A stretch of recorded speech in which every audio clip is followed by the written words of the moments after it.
Hi, everyone. I'm obviously Nadine. I'm Global Head of Marketing at LexisNexis Interaction, and I'm really pleased to be here today speaking to you about technology-driven marketing strategy and how you can be successful using that in a post-COVID market. And we have Roy here, so Roy can tell you a little bit about himself. I was just taking a selfie of us to prove that we did this. I'm Roy Sexton, wildly inappropriate and completely underqualified. I'm a director of marketing for Clark Hill, which is a international law firm with 25 offices, 23 in the United States, and offices in Dublin and Mexico City. That's how we get the international credential. We're still working on that international part, but I've been in my role nearly 3 years, and I've been in legal marketing the better part of a decade. Prior to that, I was in healthcare and also worked at Deloitte Consulting very, very, very long ago. And Interaction is a LexisNexis CRM product, but let me kind of kick off. So experts agree that it's important to maintain or perhaps even increase marketing investments during economic crises. But law firm marketing professionals must make some difficult choices about which specific tactics to prioritize. With precious dollars to spend and the internal pressure amped up to drive new business opportunities, marketers need to zero in on the types of initiatives that will move the needle in the short term without neglecting long-term brand health. Today, you'll learn how top legal marketing experts recover from previous economic crises. We'll also discuss how to apply these tactics for your firm, plus more tips, strategies, and statistics by top experts and how they've reached success, again, stronger than ever. So 2020 was an unprecedented time for everyone, and the lasting effects are causing all organizations to change the way they work and refocus on what is most important. In our 2021 Legal Marketing and BD survey, 70% of respondents agreed that strategies to win new business had changed considerably over the past 12 months. Our industry is very much based on relationships, and due to the pandemic, we've had to change the way we have traditionally done business. Staying at home, lockdowns and social distancing have limited face-to-face interaction, meaning that there's been greater use of digital channels. But partners don't know what they might do differently. We're hearing from our clients that there is an increasing dependency on marketing and BD teams. And this is providing a unique opportunity for marketing and BD teams to show their value. In the recent survey that I mentioned previously, 80% of firms found marketing to be important in firm-wide strategic direction, and that's something that we think we'll continue to see. I wondered, Roy, did you have any kind of additional viewpoints on that you'd like to add? I do. The pandemic represented a unique opportunity, at least for our team in the United States, and I think that's probably true internationally. Attorneys tend to look at the marketing team as an extension of support staff, as opposed to strategic experts on how to grow the business often. So they tend to come to us with a task list of things that may or may not be the right things to do, and often are very heavy with social activities or feeling like they need to give a gift and a healthy dose of insecurity that I need to sponsor a thing to get the clients to like me. I need to send them cookies to get them to like me. I need to take them to breakfast to get them to like me. And they often call that marketing. I don't call that marketing, I call that cultivation. So with the pandemic, we couldn't do any of that, any of it. Plus, they were also worried about their expense footprint. And do you want to be spending money on something you can't even do by taking people to breakfast? So we rolled back all of those expenses. And all we had left were the channels that we've been recommending all along, which were digital in nature, which were thought leadership, which were really marketing what we sell, which is what is in our attorneys' brains. We were lucky in that because we have a pretty large footprint, our marketing and business development team was already operating virtually. It wasn't hard for us to pivot.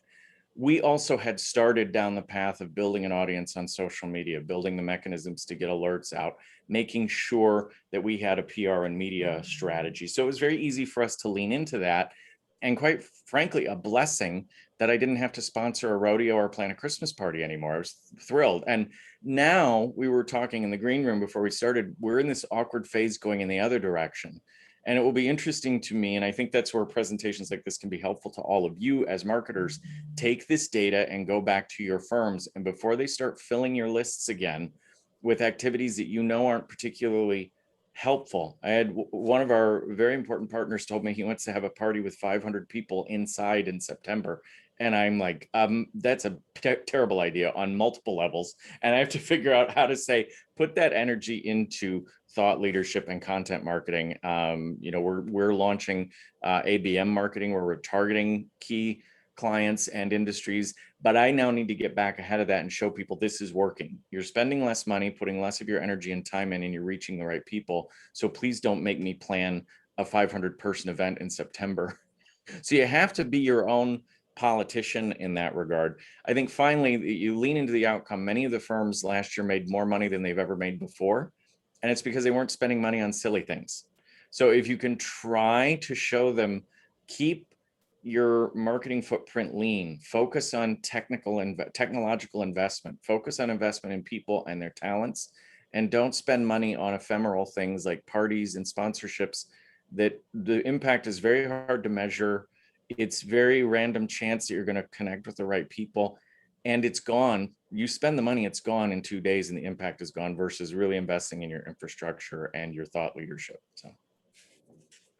And I remember, Roy, when we spoke previously, you spoke a little bit about like the account-based marketing that you'd been able to activate during this time. Are you able to tell us a little bit more about like what you did there?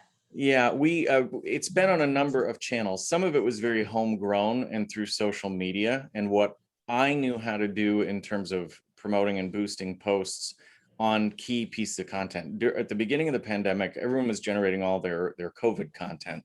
And we'll talk about that in a minute, but we reached 1 million people for the first time in the month of March last year because we were targeting correctly via social media.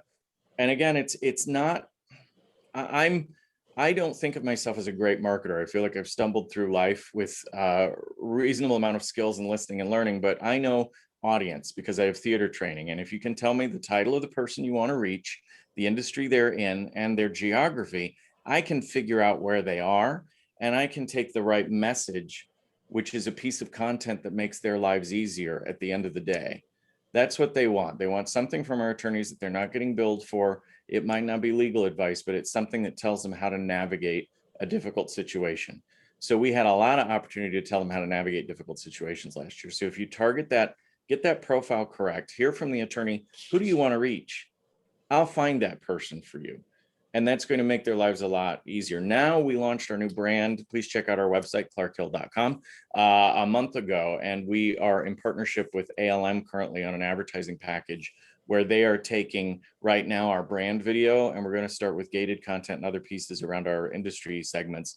And we've put together a profile of the key readership they have. And then you know how it is. You say you're going to buy a pair of shoes and your phone is listening, and then every website you go to, there's ads for shoes. So we're doing that, which not a lot of law firms get into that right now, but they need to, because that's how you can make sure the content gets in front of the right person, but you have to have the right call to action as well. It can't just be an ad. It has to be download this white paper that is going to help you bring your employees back to work, or deal with the vaccine issues, or how to 12 months ago, how to even set up your floor plan to make sure that people are safe, and all those kinds of issues that this has been rife with. So. Okay, I think that's really interesting, as you spoke about, like for us not to go back to the way it was, really like leveraging the opportunities that we have and how we make sure that we continue to use those as we move forward. Mm-hmm. So as Roy spoke about, was really about how his team had been at the forefront of this change. And it really is that time, now is the time to be as innovative as you can be and really think about how you can drive client engagement. In 2019, 14% of law firm marketing budgets were spent on events. But now we're seeing that 8 of the top 10 marketing activities used by firms are digital or virtual. Mm-hmm. We're also seeing, which I think is particularly interesting, that high growth firms are leveraging webinars, virtual events, video content, and podcasts substantially more than no growth firms. And from that data, we can see that high growth firms use webinar and virtual events significantly more than firms that aren't growing as much. It's really around how these firms have discovered how they can use these channels to effectively showcase their thought leadership, build trust, and answer questions. And also we're seeing that kind of video and podcasts are used 2 to 3 times as much as no growth firms. These channels really allow speakers to showcase their expertise and personality so that listeners feel more comfortable with them. Roy, I'd love to hear about the tactics that Clark Hill's using. This is exactly right. And we use a phrase in the Legal Marketing Association, let's eliminate all random acts of marketing. So there is a tendency, we think about the business model that a law firm operates under, which is you have shared ownership and everybody who is a partner feels like they're your boss in some way or another. And at the end of the year, they look at how much money they made and they divvy it up. So there are a couple of functions there that you have to think about is don't just follow their direction because they don't know what they need.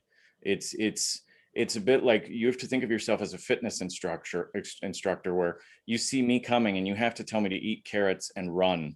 Otherwise, I'm not going to get skinny, but I'm paying you your salary and I don't like what I'm hearing from you. So you could very much go, well, eat Twinkies and just sit on the couch all day, but I'm not going to have the outcome I want and it's going to catch up with you some point.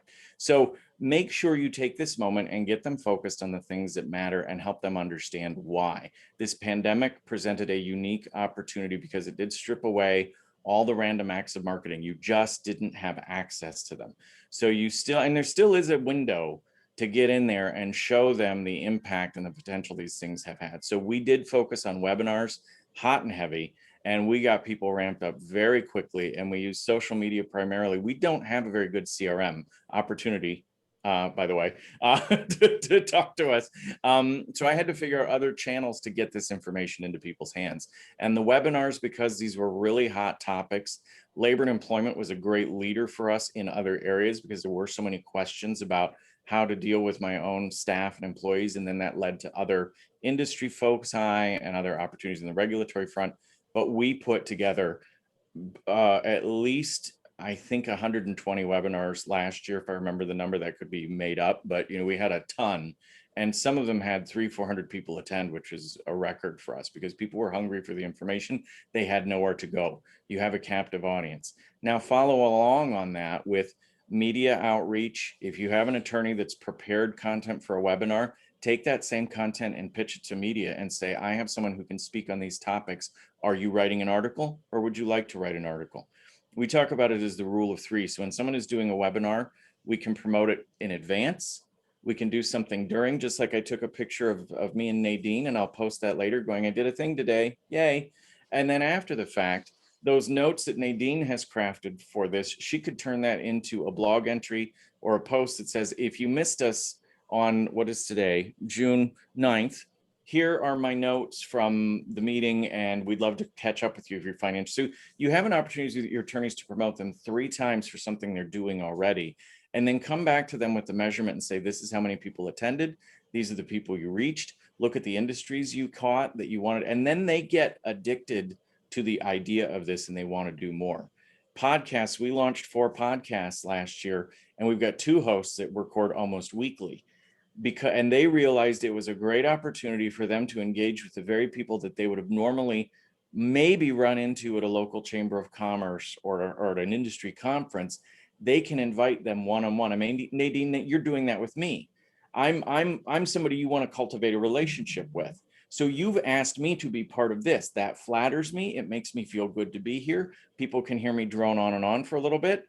And then you have a relationship with me. And that's what we've done with podcasts. So the ones who are doing it well, it's great content, but they're also identifying someone who has a big footprint and a big following and someone they want to develop a relationship with.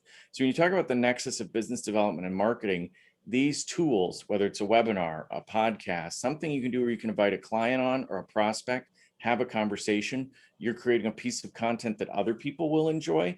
And you're also using it as an opportunity to cultivate an individual. So being very intentional about that can be such a powerful tool.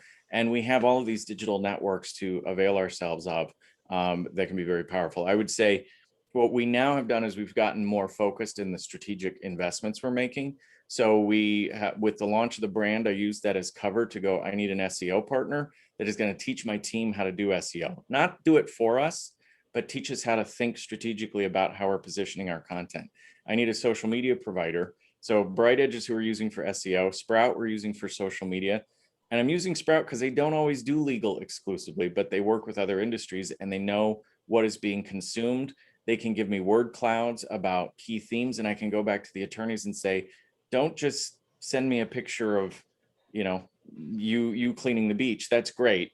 But do you have content that aligns with what our clients are consuming on social media? Let's put some of that together. And then the third leg of the stool, we're doing SEO, social, and then the ABM marketing we're doing through law.com, where we're taking our content and really targeting it for the audience. So when you take those three together, you have a real holistic picture of your digital outreach, and you have data that you can go back to improve the outcomes that are being achieved. If there was any failing that we had, it was around our COVID resource center. Everybody did a COVID resource center.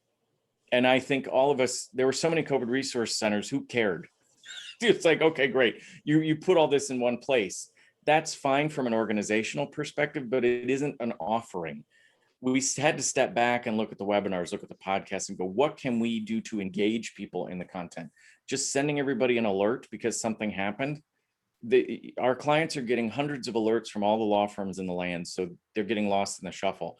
But if I can engage them with a conversation that's entertaining and has a point of interest and someone they'd like to get to know better, then they're more willing to engage with our content. So there's one little final bit that I had told Nadine about that we did in the pandemic that I got in trouble for. We did four-legged coworkers. So you can have some fun too, but be mindful that attorneys don't always understand fun. We realized that everyone, like I have my 14-year-old dog who's wandering around the table right now, and she's been with me every day. My husband laughs because she stands at the top of the stairs when I get up in the morning, and he goes, she's ready to go to work. And she comes down in the basement with me, like, you know. So we knew that was a point of fun for people. And we asked our own teams to send us pictures of their four-legged coworkers. Well, we did that. We got away with this for about 6 weeks. Part of the reason we had 1 million people viewing us on social media is everybody wanted to see what animal we were posting. Humans are humans. They want to be lifted up and they want to learn. So if you can mix in something fun. Now, at the end of this, an executive on the team came to me and said, are we posting animals on our LinkedIn? I go, well, we've been doing it for 6 weeks. And he said, do you think that's appropriate for a firm? And I said, well, you'll be happy to know this is the end of the campaign. It was. So it's almost over. And we got these results. And by the way, this week we have 2 executive committee members and 2 practice leaders whose animals will be. So I was kind of like, the leaders of the firm are enjoying this. So please don't do that thing that self-conscious leaders often do where they're like, are people making fun of us? No, actually people love what we're doing.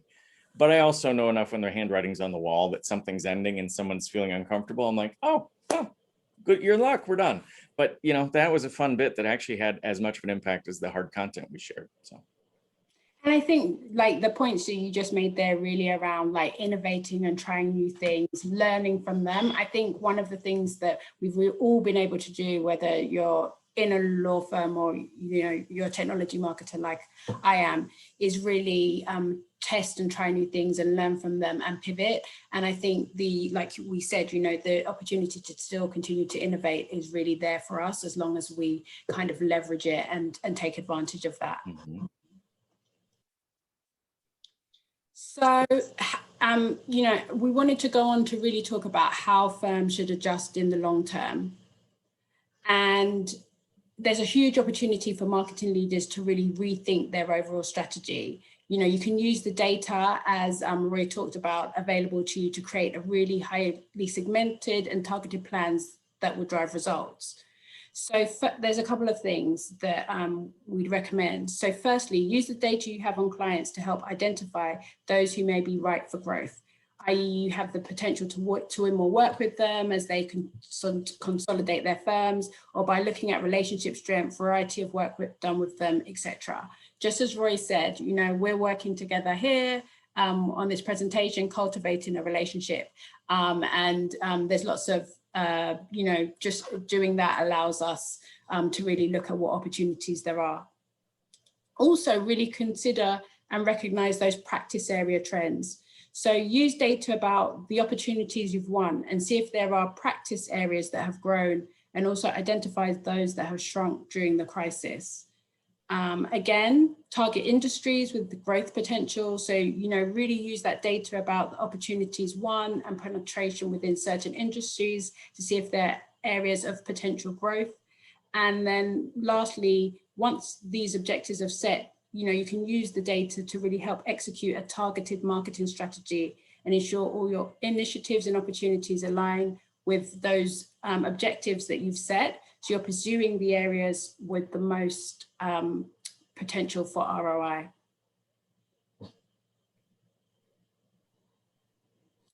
And then again, data quality and metrics are critical to success. So data is essential to everything we've talked about in terms of informing plans and tracking progress, but that isn't easy to get.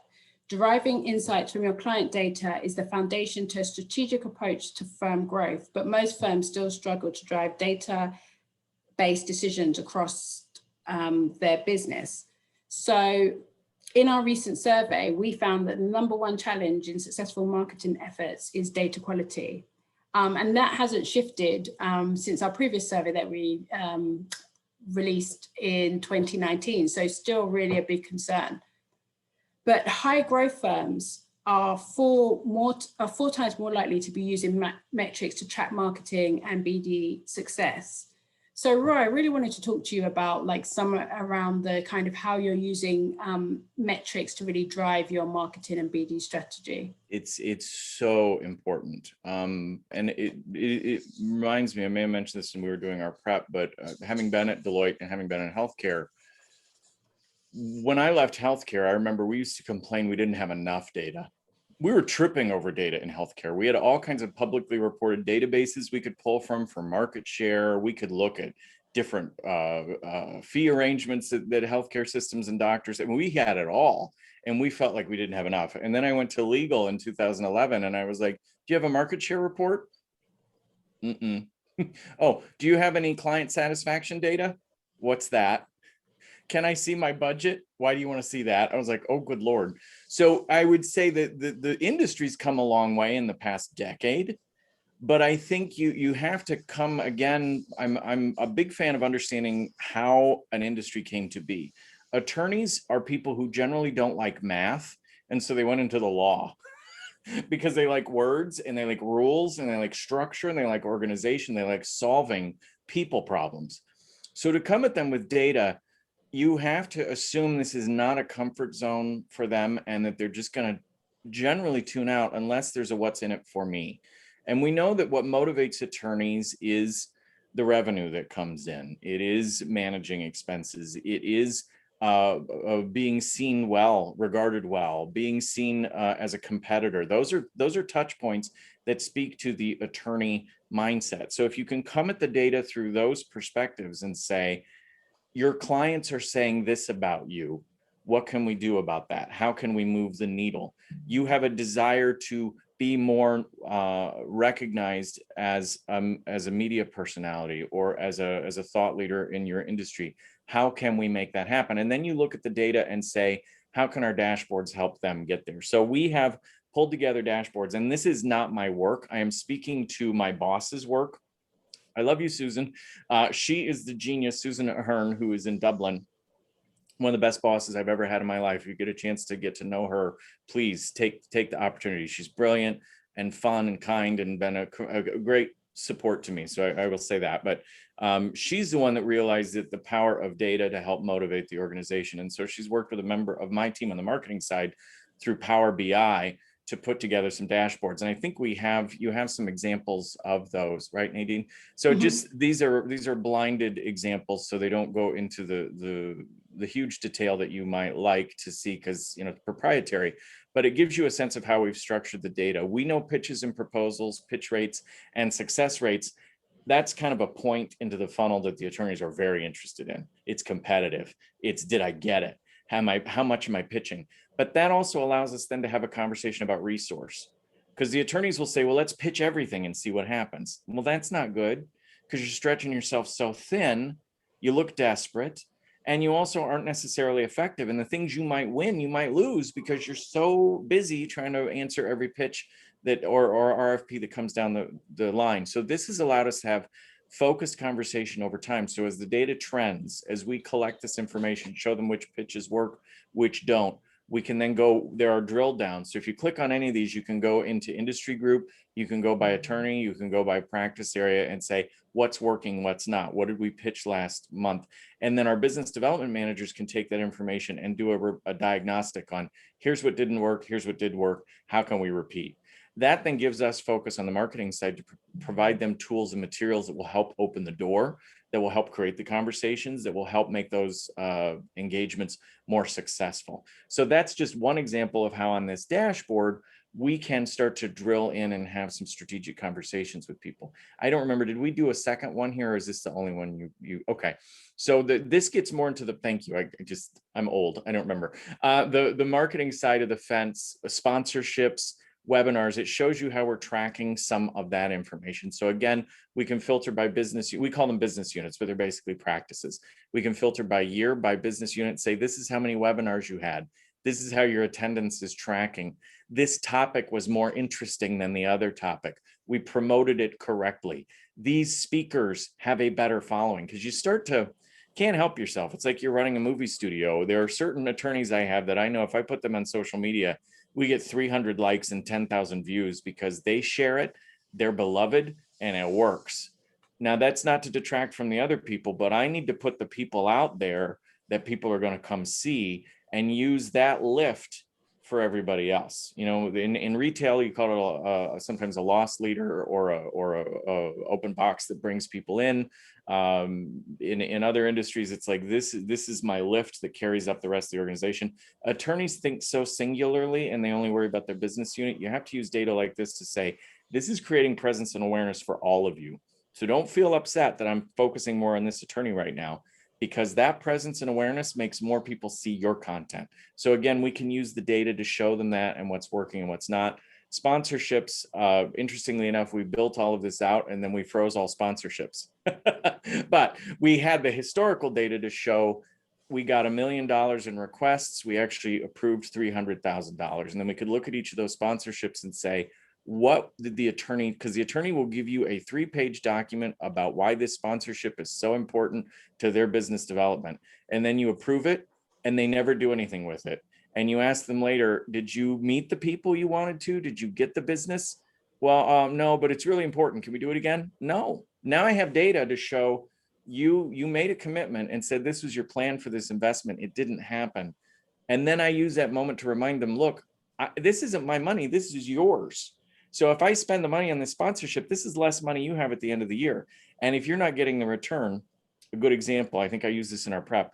I had one of my attorneys who I adore, who has a longtime friend and client that runs a local publication. And she wanted to sponsor $20,000 with that publication. We were able to pull this up. And I said, we only get $24,000 in revenue from them. So you're going to spend $20,000 to get $24,000 because you don't want to say no? Oh, I never thought about that. So the attorneys don't see in the aquarium like we do. So using data, you have to, and you can't just throw it at them and hope they figure it out. You have to find those just-in-time moments like the one I just described, where it's like, I know this is not a good investment. How do I prove it to them? Because they argue for a living. And once I show them the data in this regard, in the context, they go, oh yeah, I'm not really getting much from that, am I? I'm like, no, you're not. So we ended up giving that publication $2,000. So, I think that's just something to keep in mind. Data can be very powerful, and the way you frame it. And these are some examples of how we populated it with Power BI. And give yourself time. It takes time to build up this data. You can work with finance to get some of it, but some of it just has to come, and it has to come with rigor. So we use what's called a WUFU form to collect a lot of this. We have a sponsorship form that everybody has to fill out for any sponsorship they request, and it includes data that will be included here. Our marketing coordinators all have data they collect from their webinars. It comes in through, we do our webinars via Zoom, we get the attendance numbers, we populate them into this. So over time, you'll have a data set that will be really powerful for you. So, give yourself the grace to get there. You're not going to have this overnight. So. And that's a really good point, Roy. I was on an event speaking to some firms this morning, and they were talking about that as one of the biggest challenges that they have. Not that they, the data lake is so big that it's about really knowing which key data points to utilize. So I'd be interested to hear a little bit if that's a challenge that you faced and how kind of Clark Hill approached that.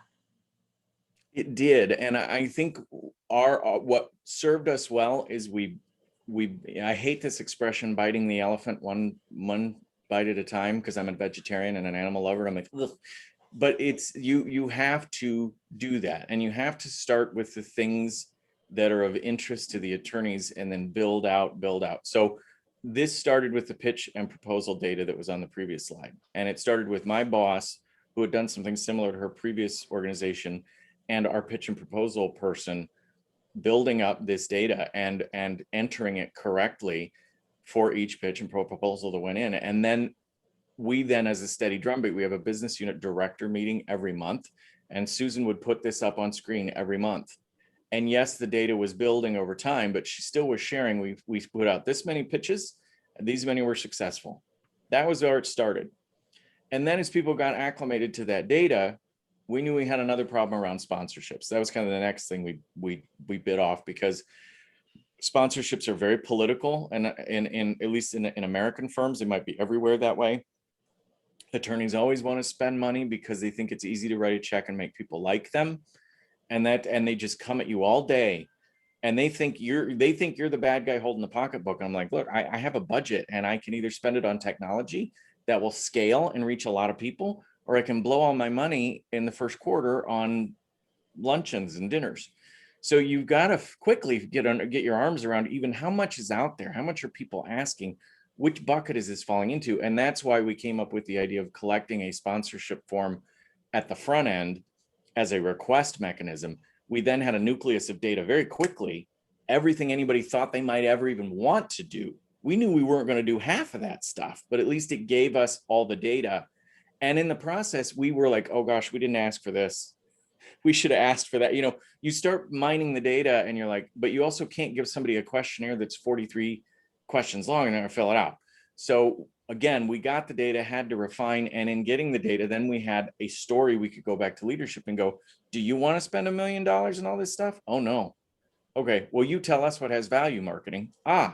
Now we're in the conversation. Now we get to say, these things seem to have value, these don't. That's still a work in process. The webinar stuff was kind of happening around us. We were having all these webinars, and it was evident of, well, good Lord, that's easy numbers. We know who's attending, we know how many. Let's just add this. So I guess, I don't know that I answered your question very well, but start with the pain point, and then repeat, and then find the next pain point, repeat. And then before you know it, after 2 or 3 years, you have a very robust data set, and you're adding to it all the time. So I'm now working with my content marketing specialist on the SEO, Sprout, and ABM piece. Those are 3 great data flows for us now. And I'm helping him first, before we get here, I'm having him work in PowerPoint and go, how would you report out on a month's worth of data with Sprout? And he's struggling with that because he's a writer. And I'm like, I want you to think about it. I like to educate people because I want to leave things better than I found them. And ultimately I am lazy and I want them to leave me alone. So I'm trying to go, hey, Tommy, think about, don't just have me tell you what it should be. Look at, you're using Sprout, you're using their dashboards. What do you think? I need a narrative. What would you take away from this? What are your top 10 or 20 pieces of content, and why are they trending? What does that mean for our overall views? Now put all that together in a package. Then we can turn to, how does that get automated? How does that get moved over into this dashboard? Then my boss will look at it and have 4,000 other questions, and it'll explode. And then we'll get to the point where we know how to do the data flows and we can automate it. But sometimes you have to do the paper exercise too before you can get here with stuff, and use it as a moment to educate your own team to think strategically. Because now Tommy's going to think that much more clearly about, why am I posting this? And what hashtags am I using? And the next time that attorney asks me to do it this way, I might recommend we do it a different way because I see that it's more effective. But now I have data to prove my point. It's not just anecdotal from a marketing person. And you've mentioned Sprout a couple of times. So I just want to, could you just, for everyone who What that is? Yeah, just what is it? So Sprout Social, and I'm not, I'm not necessarily recommending them over anything else. I don't know how to speak abstractly about things. So Sprout Social is both kind of a social media syndicator. We know there are a lot of these things where you can, like Hootsuite is another one. How do I schedule what I need scheduled at what time? What we liked about Sprout was it also, and others do this, but we liked their setup. What are the optimal times to post things? So we're scheduling our Facebook, LinkedIn, and Twitter all through Sprout. We can do back end tags that help us understand what's trending and catalog the content much better. So we now have a database of everything we posted, whereas in the past I'd have to go through manually and go, when did I post about?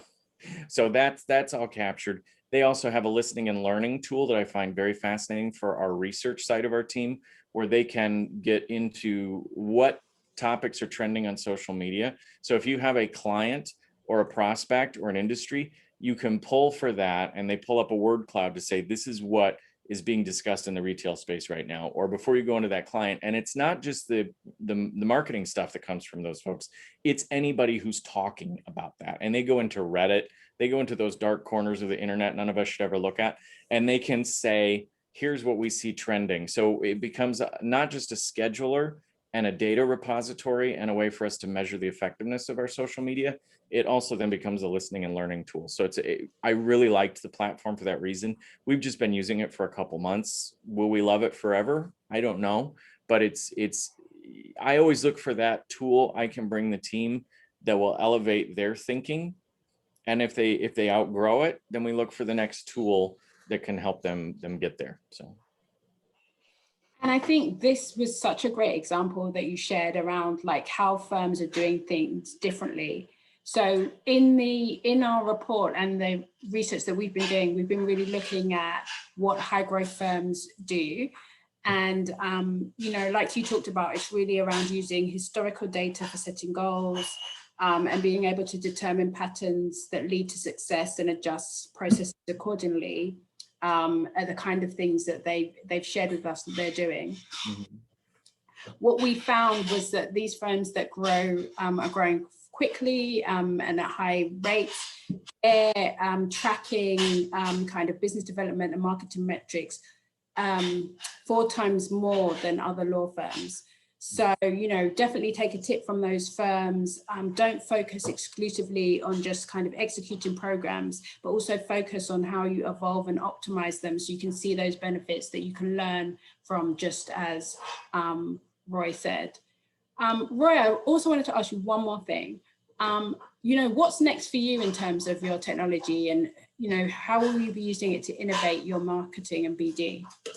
I think I'm a fan of bring in the technology, take your bet. Sometimes you bring in a technology and it's not right. Sometimes you bring in the one that's perfect, and then pause and breathe and learn and live with it for a little bit. There is a tendency, all industries are like this, but I have found it most acutely true in legal. They agree to let you spend X amount of money to buy a tool, and 3 days later they're like, is it working? What do you get from it? And I'm like, hey. So I tend to be the one to go, can you give me a month? I even did it with my boss because she was ready to bring the BD folks into our ABM targeted marketing. I said, look, I want to start this for a few weeks with just some soft messaging. I want it to be the brand video that I will brag. We got a lot of traction on social media with a brand video. If you guys are launching a new brand, I recommend do a video brochure. We spent about 30 grand, which is pretty reasonable. Got it done in 4 weeks during the pandemic. And we've gotten 350,000 views on social media from it. So as a presence and awareness thing, that worked. Then take that soft message through the ABM targeted marketing against the profile you're interested in, and work with the team that's new to you. We're working with ALM. I don't know them. They don't know me. So give yourself a few weeks to figure out how they work, how you work, how their mechanisms work, what data you're seeing, and then go in with the committed campaign where you're trying to get your automotive practice seen for XYZ. but give yourself a little grace and time to learn the tool. So we're in that mode right now with the things I mentioned. We've got Bright Edge around SEO, we've got Sprout around the social media, and we're working with ALM on our advertising. So I'm taking the summer to go, is this stuff working? And I'll be the first one usually to go, oh, that didn't work. I'm sorry, guys. What can we do to make it work? But we need to revisit this. And I think that's hard for marketing people because it's so hard to get the approval for an investment. You don't want to admit to the firm, gosh, what I told you was going to work isn't working. So give yourself the time to see if it works and walk away if it's not. So once we get that piece, which I view as the megaphone and the listening and learning, I need to come back to what are we doing with this data? The thing that keeps me awake at night in my current job is that we don't have a good CRM solution. And I don't know that we need to do the CRM that people used to do. I don't know that I care every touch point that an attorney had with their clients. We now know through ERM and other things, I can scrape that information pretty easily. But I need the ability to push a button and send out a broadcast message to all my clients. I don't have that now. And for a firm of our size, that's pretty shameful. So that's next for me. And it's a little backwards because we launched a brand, got a new website. I've built up all this audience, but I don't have any way of really capturing it and filtering it and using it as effectively as I think we could. I also think sometimes I'm the only person in the organization, because I'm kind of nuts, that thinks of like a sales pipeline. I used to talk about the funnel and everyone would blink at me like I have no idea what you're talking about. And then I think we were on a call and somebody said funnel and I was like, oh, there, thank God. I view the funnel as what's the wide mouth? How am I reaching as many people as possible? And then how am I moving them down to the narrow point where they make a commitment and hire us? So we really need to think about that sales pipeline and how are we managing that data? And we're just not doing it now. We were in a building mode with the team. We were in a restructuring mode with the team. The way Clark Hill has come together, it's been a bunch of acquisitions and partnerships over East, Midwest, West, Southwest, Europe. And there was never a moment to integrate the culture. So our brand was a moment to do that. And now we need to take stock of who we are and what we are and organize ourselves a little better and have one coherent voice that goes out into the world. And I feel like at least some version of CRM and an e-marketing platform, really, we need to get our act together on that. So it's pretty low. It's low rent. It's basic stuff. But if it makes you feel any better, so we're all in different stages of this continuum. So we've gotten really sophisticated with some of the things I shared with you, but we're way behind in others. And I think every firm is going to find some version of that. So don't be embarrassed about that. Fix the things you can. Think about it like, I don't know who does home renovation on this call, but you buy an old home. You can't fix it all at once unless you're a bajillionaire and you can have somebody else do it. So you go, I got to get my kitchen right so I can eat. I need my bedroom right. I need my bathroom right. And I probably need my utilities. Okay. Now I'm going to worry about my garden. Now I'm going to worry about my rec room, whatever it is. So I kind of feel like when I come into a firm, it's a bit of that. What do I need to fix now to gain the traction and the credibility to fix the next thing and the next thing? And hopefully in another year or so, I can sit back and go, oh, good. We've got a machine built. Can I relax for a minute and enjoy it, and execute? That's where I really want to get. But sorry you asked. So there it is. No, and I think that was really interesting. And I think the key point that you really said is like, no one's at utopia, right? We're all on a journey and we're all trying to fit, there's some things that we're doing really well. There are people, on here who probably think, oh, I'm not doing some of this, but you're doing other areas like that Clark Hill might not be doing as well. So we're all testing and learning, we're all innovating. And I think we all want to get like further along. So I think just sharing that was really useful and will help others understand. If you don't mind me putting a plug in for, I'm on the International Board of the Legal Marketing Association, and I know there's also a PM Forum over in Europe. I mean, there are organizations that are really good at creating a sense of community for you. And I feel like the legal work we were supporting the legal industry is very hard, because we're teaching people skills that they don't necessarily trust, they don't believe in, they don't always give us the free space in which to explore and fail, because the best successes come from failing a few times. And this is not an industry that has much patience for that. So lean into things like this, lean into the other people who are on this call that you might get to meet through things like this. Join the Legal Marketing Association, follow some PM Forum's work, follow LexisNexis, always putting great stuff out, and build your network and share. If there's anything I do and learned from my early days in legal, as competitive as we all are, we're pretty good at sharing with one another. I mean, I told you everybody we're using, who we're using. I told you how much some things cost. And any other industry, they'd be like, what are you doing? Well, it's in the way you execute it. And it's in the combination of the people I'm selling. It's not the how I'm doing it. So if you can benefit from what I'm telling you, and then I can benefit from something you tried that I never thought of, lean into your colleagues in a way that I don't think other industries can always do, and avail yourself of that growth opportunity. That's been the best thing for me the past 10 years being in legal. So Thanks for that. That's a really great point. So today, based on everything we've discussed, deriving insights from your client data is the foundation to a strategic approach to firm growth. But most firms still struggle to drive data-based decisions across their firm. The key to driving smart, targeted law firm marketing and business development is a comprehensive investment in the right tools that can help you capture, manage, and gain insights on the valuable information that you can find across your firm.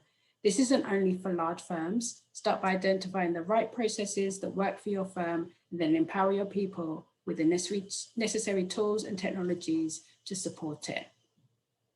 So I don't know if there's any kind of questions that anyone has for us. I bored them silly. They aren't, there's no one's asking anything.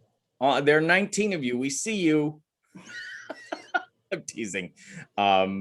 No, I loved you said empower your people. And I can't impress that enough. It is very easy for someone, particularly in my role, to be worried because I'm in a sandwich. I got a chief marketing officer who's a brilliant person and loves me, and I've got a team that really seems to support me, but I'm in the middle. So I got to make sure they do everything right and can't do anything wrong. And if they do something wrong, I hear about it. And my boss, I want to make her look good. And you're in this kind of weird middle ground. But I found, especially during this brand process, I had to let go of my tendencies to go, I need to control everything. Couldn't. It's too big. We had 650 bios. We had pages upon page, thousands of pages on the website. Everything had to be reviewed. We had to figure out a photography project in pandemic. I couldn't. I would have died. So I just had to say to the team, and I had a couple marketing coordinators, and I'm emotional. I may cry when I say this. I had a couple marketing coordinators come to me and say, what meant the world to me, Roy, was that you trusted me and you let me do my job. No one's ever done that for me. And at that, of all the things that I've done at Clark Hill in the past 3 years, that's probably the thing that truly means the most to me, that I had a couple young people that haven't really felt like they have a career. They kind of, most people fall into legal marketing, not because we set out to do this. I'm a failed actor. This is not what I thought I'd be doing in my life. So you're kind of passing through, the younger people, especially when you had that moment where they feel like they made a career moment and they felt trusted and that someone believed in them. Take that moment and you will lift as a leader. If you trust your people and help them, don't just trust them and go, well, good luck with that. I mean, you have to stay involved and see what they're doing, but let them learn, let them figure it out. It will benefit you tenfold. So. Okay, well, thanks everyone. Roy, thanks again. I think we had a great conversation and lots of really valuable insights. Thanks for having me. So we will close the webinar now unless anyone has any questions. But yeah, thanks and have a great rest of the day. Bye, everybody. Bye.